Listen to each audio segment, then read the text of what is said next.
کسی کا بیٹا کسی دوسرے کی بہن بیٹی کو دیکھ نہیں سکتا تھا، آج دیکھ سکتا ہے، شادی تھی نا، شادیوں میں نہیں دیکھیں گے مولانا تو پھر کب دیکھیں گے؟ او بے غیرتوں، جتنی بھی بیٹیاں بھاگ رہی ہیں نا، اس کی بیسک وجہ بے پردگی، اور دوسری وجہ بد کردار سہیلیوں نے شریف بیٹیوں کی آبرو کو عصمت دری کی دہلیز پر پہنچا دیا۔ اور آپ اسی میں کہ میں باپ ہوں، میں اتنا سخت نہیں ہو سکتا، میں کہتا ہوں رحمت للعالمین سے زیادہ رحم دل کون ہے کائنات؟ حضور سے زیادہ کس کا دل نرم ہے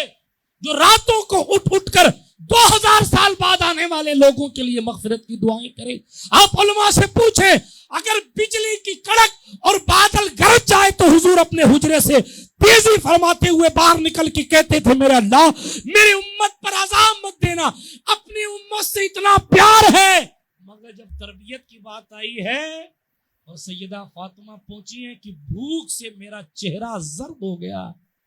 تو حضور نے جنت سے انگور توڑ کے فاطمہ کو نہیں دے دیا سلام اللہ علیہا، بلکہ کہا اے بیٹی فاطمہ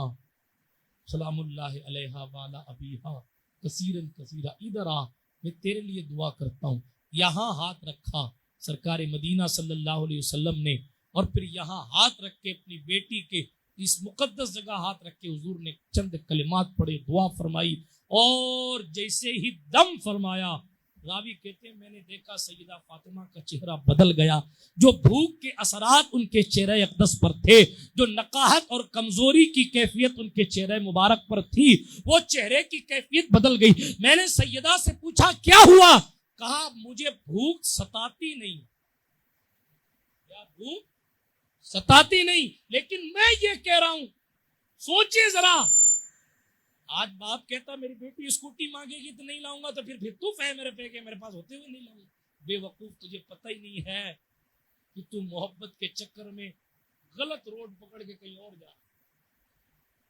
بات سمجھ شریف میں آ رہی ہے؟ ہاں، ارے میری بیٹی نے اینڈرائڈ فون مانگا ہے، آئی فون مانگا، میں نہیں دلاؤں گا تو کون دلائے؟ میں یہ نہیں کہتا ہوں کہ بیٹیاں بدکار ہوتی، نعوذ باللہ من ذالک، اللہ میری ہر بہن کو سیدہ زہرا کے کردار کی خیرات عطا فرمائے، لیکن ڈاکٹر جب تک کہ زخم کو پھاڑتا نہیں ہے تب تک کہ خراب چمڑی نکالتا نہیں ہے۔ یوں سمجھ کر آپ میرے سخت جملے برداشت کر لیجئے گا۔ اگر آج آپ کی بیٹی کہتی ہے کہ بس ابھی جوانی کی دہلیز پر پہنچی ہے اور اینڈرائڈ فون کی متلاشی ہے، اور آپ محبت ملا کر دلا دے رہے ہیں، اور کوئی اگر کہے بھی کہ تھوڑا خیال رکھو تو کہتے اتنے پیسے کا کیا ہوگا؟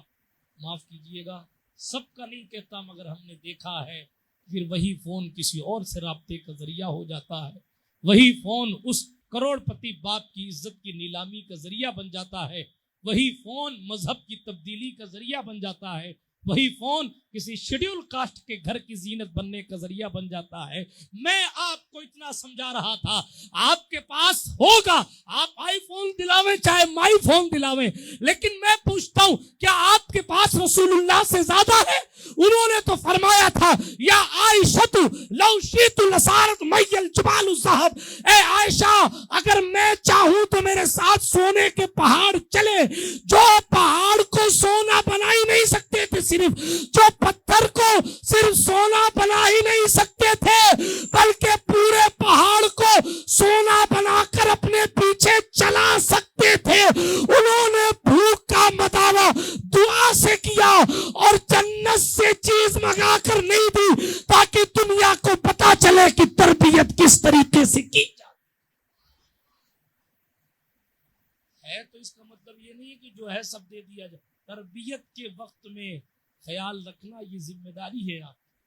اور جب بچیاں تربیت یافتہ ہو جائیں اور آپ اس کو کسی اور کی گھر کی زینت بنانے کی کنڈیشن پر آ جائیں، آپ آئی فون 1 کیا 10 دلائیے، آپ ایک اسکوٹی کیا کار دلائیے، کوئی منع نہیں کرتا، لیکن جناب جو پڑھائی کے دن اور تربیت کے دن ہوتے ہیں ان دنوں میں اگر قدم بہکے تو پھر کبھی کامیابی نہیں مل سکتی۔ پڑھائی کے دور میں، بنیادی تعلیم کے دور میں جو کمزور رہا وہ پھر کبھی طاقتور نہیں ہو سکتا، یہ اصول ہے۔ اس لیے تربیت کی دنیا میں جب بھی ہم اور آپ آتے ہیں تو ہماری اور آپ کی ذمہ داری بڑھ جاتی ہے۔ یہ اس لیے کہہ دیا تھا کہ اسلامی رشتے کی مائیں اور باپ بھی یہ سوچے میرا بیٹا رات کہاں گزار رہا ہے یہ اس کا ذمہ